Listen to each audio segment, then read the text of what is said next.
কাছে আসছি কারণ শতরূপের কাছে আসার আগে আমায় কিছু সত্যের অপলাপও শোনাতে হবে। আমি বলেছিলাম না তিনটে প্রলাপ সংলাপ, কিছু সত্যের অপলাপও আছে, সে কথায় আসবো। কিন্তু তার আগে জগন্নাথবাবু আপনি দেখুন তো এই বাইটটা গোটা রাজ্যের মানুষ শুনেছেন, দেখেছেন। আমি আজকে আরেকবার মনে করছি, আরেকবার শোনাচ্ছি, আরেকবার দেখাচ্ছি। এর সঙ্গে মমতা বন্দ্যোপাধ্যায় আজকের যাওয়ার আপনি কোনো সম্পর্ক করতে পারেন কিনা? চন্দ্রিমা ভট্টাচার্য কি বলেছিলেন ঠিক দুদিন আগে? কোনো কিছু শর্ত দিয়ে খোলা মন এই দুটো একসাথে চলে না, এটা সাইমালটেনিয়াসলি চলতে পারে না। অর্থাৎ খোলা মন নেই, পেছনে কোনো রাজনীতির খেলা আছে, তাই এতটা সময় লাগছে এত কিছু চিন্তা ভাবনা করতে। আমি মুখ্যমন্ত্রী হিসেবে বলতে আসিনি, আমি আপনাদের দিদি হিসেবে বলতে এসেছি। আপনারা আমাদেরই ঘরের ভাই বোন, আপনারা কাজে যোগদান করুন এবং আমি বলতে পারি আপনাদের প্রতি আমি কোনো অবিচার করব না। আচ্ছা, আমি জগন্নাথবাবু ঠিক শুনলাম তো? আমরা সবাই শুনেছি চন্দ্রিমা ভট্টাচার্যের বাইটটা নিশ্চয়ই এআই জেনারেটেড বা ফেক নয়, মুখ্যমন্ত্রী বলবেন না। আবার আজকে তিনি যা বলেছেন এটাও নিশ্চয়ই ফেক নয়, আজকেই বলা কথা।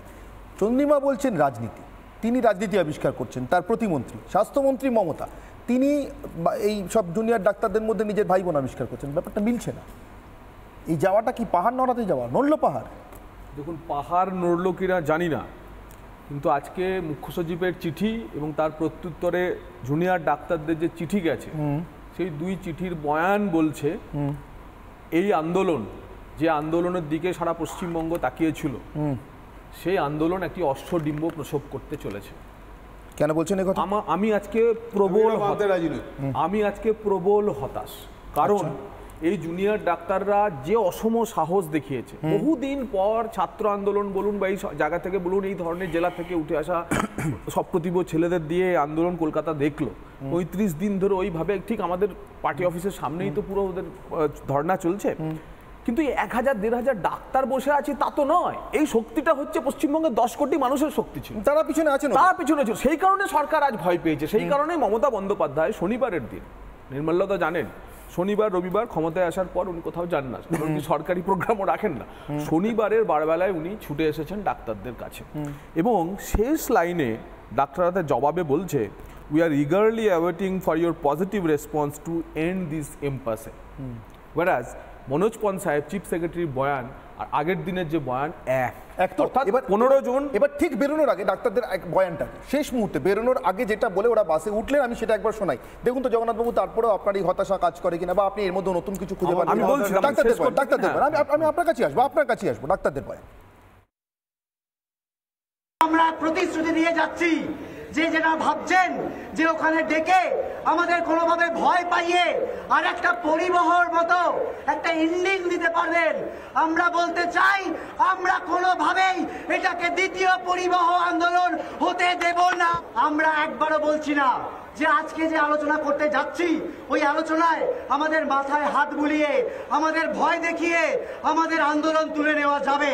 আমরা আগে যাচ্ছি এটা প্রমাণ করার জন্য যে আমাদের সদিচ্ছা আছে, এইটা দেখানোর জন্য যাচ্ছি যে আমাদের সদিচ্ছা আছে। দুটো কথা বলছেন, ভয় পাইয়ে অথবা মাথায় হাত বুলিয়ে কোনোভাবেই আন্দোলনটাকে তুলে আরেকটা পরিবহ আন্দোলন করে দেওয়া যাবে না। একটা জিনিস স্পষ্ট, ডাক্তাররা যাচ্ছেন কিন্তু অবিশ্বাস নিয়ে যাচ্ছেন। ঠিক, খুবই ভালো কথা। এই আবহে আলোচনা করার পর ফিরে এসে ডাক্তাররা কি বলে আমরা তার জন্য তাকিয়ে থাকবো। কিন্তু মুখ্যমন্ত্রী তাদের কাছে পৌঁছে যাওয়ার পরে অবিশ্বাসটা আছে, কিন্তু অবিশ্বাস তো আছেই, অবিশ্বাস আছে বলেই তো লাইভ স্ট্রিমিং এর কথা আসছে। কিন্তু বারবার আমি তোমায় বলছি যে এই ডাক্তারদের আন্দোলন, তার সঙ্গে পশ্চিমবঙ্গের 10 কোটি মানুষের সমর্থন, এই থাকা পর্যন্ত ডাক্তাররা যখন দল মত এবং রং নির্বিশেষে আন্দোলনটাকে চালিয়ে নিয়ে যাচ্ছিল, মানুষের আকুণ্ঠ সমর্থন তারা পেয়েছে। কিন্তু এই যে বারে বারে ডাক্তারদের আন্দোলনের গোল পোস্ট পরিবর্তন হতে থাকলো কিভাবে, আমি বলছি ক্রোনোলজিটা। প্রথমে সন্দীপ ঘোষের ইস্তফা চাই, তারপর বিনীত গোয়েলের ইস্তফা চাই, তারপরে স্বাস্থ্য সচিবের ইস্তফা চাই, তারপর ডিএইচএস ডিএমই, প্রথমে হচ্ছে আরজিকরের সামনে থেকে লালবাজার থেকে স্বাস্থ্য ভবন। আপনি বলবেন হয়তো যে বিচার পেতে করতে হবে, শেষ পর্যন্ত যে 5 দফা দাবি, সেই 5 দফা দাবি আপনি ভেবে দেখুন 9ই আগস্ট ওই অভয়ার মৃত্যুর জন্য যে আন্দোলন শুরু হলো আর আজকের যে 5 দফা দাবি কতটা ডিপ্লেট করেছে, কতটা সরে এসছে। এর মধ্যে আমি বারবার বলার চেষ্টা করছি যে এই আন্দোলনে এমন কিছু এলিমেন্ট ঢুকে আছে যারা মমতা বন্দ্যোপাধ্যায়ের দোসর, যারা মমতা, এই আন্দোলনের এমন কিছু এলিমেন্ট রয়েছে, তাদের প্রতিনিধি মমতার ক্যাবিনেটে রয়েছেন, মমতার রাজ্যসভার সাংসদ রয়েছেন, এবং তাদের দিয়ে মমতা বন্দ্যোপাধ্যায় এই ডাক্তারদের আন্দোলনে ফাঁদ পেতেছে। তার একটি সম্পূর্ণ চিত্রনাট্য, মমতার বন্দ্যোপাধ্যায়ের রচিত চিত্রনাট্যে পা দিয়ে গেছে তথাকথিত কিছু বাম সমর্থক, কিছু কর্মী, আমাদের ভালো কিছু বন্ধু। এবং এই ফাঁদে মিথ্যে মামলা সাজানো ইত্যাদি করার ক্ষেত্রে যে মুন্সিয়ানা তার যারা আছে, আমরা জানি সেই সময়কার কথা, সিঙ্গুর নন্দীগ্রাম আন্দোলনের সময় এরকম অনেক অডিও ক্লিপস ইত্যাদি তৈরি হয়েছে। এবং এই এলিমেন্টগুলো আসতে থাকার ফলে যখন এদের বহিঃপ্রকাশ আস্তে আস্তে শুরু করলো, ছদ্মবেশীরা যখন আস্তে আস্তে তাদের ময়ূরপুচ্ছ খুলতে শুরু করলো, তারপরেই দেখুন 14ই অগাস্টের রাত জাগার প্রোগ্রাম, 4 সেপ্টেম্বরের রাত জাগার প্রোগ্রাম, আর 9 সেপ্টেম্বরের রাত জাগার প্রোগ্রামে দেখুন মানুষের পার্টিসিপেশন কমতে শুরু করলো। স্বাভাবিক আছে, কারণ আপনাকে শুদ্ধভাবে এটা সাধারণ মানুষের আন্দোলন হিসেবেই রাখতে হবে। যে ডাক্তার ছেলে মেয়েটি স্লোগান দিচ্ছে, তার মাথার উপরে যে ভদ্রমহিলা আমার মাসিমা হাওয়া বাতাস করছে, সে জানে না এর পেছনে কে আছে, কিন্তু মমতা বন্দ্যোপাধ্যায় খুব ভালোভাবে জানে এর পেছনে কে আছে, কারা এর নেপথ্যচারিণীরা। সেই নেপথ্যচারী এবং নেপথ্যচারিণীদের হাতে ডাক্তারদের মুভমেন্ট চলে যাওয়ার ফলেই আমার মধ্যে হতাশা। আর সেই কারণেই ওদের শুদ্ধ চিত্তে যে আন্দোলনে যেমন পূর্ণ সমর্থন আমাদের আছে, কিন্তু এই আন্দোলনকে কানা গলির মধ্যে ঢুকিয়ে দিয়ে শেষ পর্যন্ত কি পাওয়া যাবে, আর মমতা বন্দ্যোপাধ্যায়, মমতা বিং মানে ক্ষুরোধার এই ধরনের পলিটিক্যাল এলিমেন্ট গুলোকে কিভাবে হ্যান্ডেল করতে হয় তা তিনি জানেন। আমি তার ঘোরতর শত্রু বা রাজনৈতিক শত্রু হিসেবেও আমি তাকে বলছি, এবং আজ সকাল থেকে দেখুন পুরো ন্যারেটিভসটা চেঞ্জ করে দিয়েছে। বেশ, পুরো ন্যারেটিভস কি সত্যি চেঞ্জ হলো শতরূপ?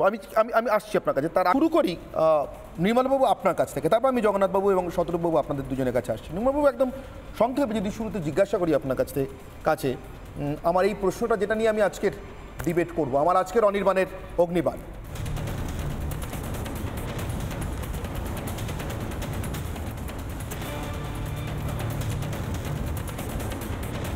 আমার আজকের প্রশ্ন, আজকের অগ্নিবাণ, পর্বতের কাছে এলেন মমতা, নড়াতে পারলেন কি? বৈঠক শুরু হতে আর কিছুক্ষণ বাকি। চিকিৎসকরা এখনও যে ভাষায়, যে আশঙ্কার কথা বলে গেলেন, নড়াতে পারলেন কি নির্মলবাবু? আসলে অবিশ্বাসের জায়গাটা এমন একটা পর্যায়ে পৌঁছে গেছে মমতা বন্দ্যোপাধ্যায়কে ঘিরে, নড়াতে পারবেন বলে আমার মনে হয় না আপনি যেটা বলছেন। কারণ চিকিৎসকরা যে 5 দফা দাবি নিয়ে গেছেন সেটা নিয়ে তারা কথা বলবেন, কিন্তু এই লাইভ স্ট্রিমিং ব্যাপারটা, এটা একটা খুব ডাউটের জায়গায় রয়েছে। 24 ঘন্টার মধ্যে যদি তারা ব্যাকআউট করে যান ওই লাইভ স্ট্রিমিং থেকে, তাহলে স্বচ্ছতার যে কথা ওনারা বলছেন পাবলিকের কাছে, সেই স্বচ্ছর ব্যাপারটা অস্বচ্ছ হয়ে যেতে পারে।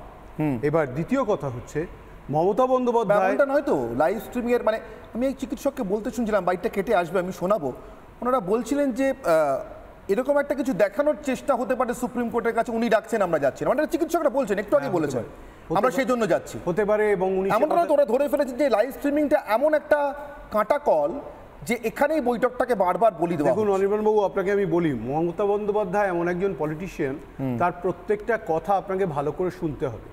উনি আজকে সব কিছু বলেছেন, তার সঙ্গে একটা জিনিস জুড়েছেন যে আমার কোনো বন্ধু নেই, আমার কোনো শত্রু নেই। সেটা আমার অদ্ভুত লাগলো, মানে অভয়ার খুনিরা কি ওনার শত্রু নন? হ্যাঁ, না। এবার শুনুন, আরও আছে। তারপরে বলেছেন 17 তারিখ সুপ্রিম কোর্ট আছে, আমি চাই না আপনাদের কোনো ক্ষতি হোক, ঠিক আছে বলেছেন। তারপরে উনি দিদি সেজে গেছেন যেগুলো করার। এইবার প্রশ্নটা যাচ্ছে, যে কোনো সাংবাদিক যারা ওর সঙ্গে থাকেন, অনেক বড় বড় সাংবাদিক আছে, ঠিক আছে, আমি হয়তো ক্ষুদ্র অতি ক্ষুদ্র, কারণ ওর পাশে থাকতে পারি না, তো যাই হোক, এখন যারা ওর পাশে থাকেন তারা আরও ভালো বুঝবেন।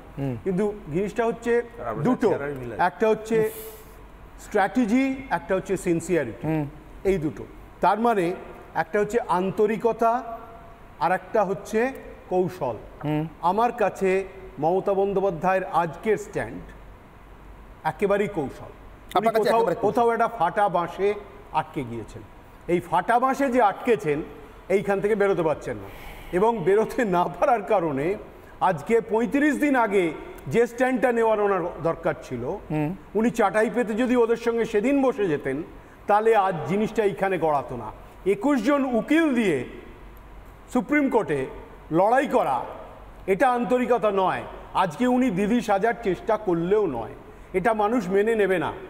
ওনাকে প্রথমে প্রমাণ করতে হবে, আমি আবার বলছি, ফার্স্ট থিং 17 তারিখ রাজ্য সরকারের পক্ষ থেকে কেউ রিপ্রেজেন্ট করবে না সুপ্রিম কোর্টে, ওরা কেস উইথড্র করে নেবেন। ডক্টর সিবাল কোনো কথা বলবেন না, সুমোটো যেরম চলছে সুপ্রিম কোর্ট যা অবজারভেশন দেবে সেটা যদি মেনে নেন তাহলে আমি বুঝবো যে মমতা বন্দ্যোপাধ্যায় সত্যি আন্তরিক। চিকিৎসকদের বাড়িতে ডেকে উনি আন্তরিকতা দেখাচ্ছেন। উনি কোনো অফিসিয়াল জায়গায় ডাকেননি। ওরা যে 5 দফা দাবি দিয়েছে এটা কোনো অফিসিয়ালি জায়গায় আলোচনা করা উচিত ছিল, উনি না করে বাড়িতে নিয়ে গেলেন। কারণ উনি দিদি সেজেছেন। আপনি বুঝছেন না কেন? পলিটিশিয়ানদের মুখ থাকে, মুখোশ থাকে। আপনি শুরুতে জিজ্ঞাসা বলছিলাম যে প্রলাপের প্রলাপ বললে সেটা আবার ডিসক্লেমার দিতে হবে। প্রত্যেকটা পলিটিশিয়ানের একটা মুখ থাকে, একটা মুখোশ থাকে। আপনি আজকে যেটা দেখেছেন, আপনি কি বলছেন? এখানে মুখও আছে, মুখোশও আছে। নির্মলবাবু, প্রলাপ বলতে আপত্তি কোথায়? আমি তো একটু আগে বললাম মানে কি, দেখুন আমাদের যে এমন আরাধ্য জগন্নাথ দেব, তারও জ্বর হয়, তাকে কোয়ারেন্টাইনে যেতে হয়। শুনুন, রাজনীতিবিদের ক্ষমতার জ্বর হবে না। প্রলাপ বলতে আমি দুদিন আগে নিজে বলেছেন আমি চেয়ার ছেড়ে দিচ্ছি। না, আপনি যেমনি প্রলাপ বলবেন না, প্রলাপ বললেই যেটা হবে সেটা হচ্ছে উনি এলোমেলো কথা বলছেন। এলোমেলো নয়, উনি প্রত্যেকটা বুঝে শুনে ভেবে চিনতে বলছেন। তাহলে আপনি প্রলাপ বলবেন কেন? উনি আজকে এখানে এসেছেন ভেবে চিনতে এসেছেন, না ভেবে আসেননি। এটা পুরোটাই ওনার একটা কৌশলের অঙ্গ, এবং সেই কৌশলের অঙ্গতে যদি যারা আন্দোলন করছেন এতদিন ধরে, এই জন্য আমি তাদেরকে একটাই কথা বলি, বন্ধু কুয়াশা সাবধান, এই সূর্যোদয়ের ভোরে পথ হারিও না আলোর আশায়, তোমরা একা ভুল করে। বেশ, আমি জগন্নাথবাবু আপনার কাছে আসবো, তারপর আমি শতরূপ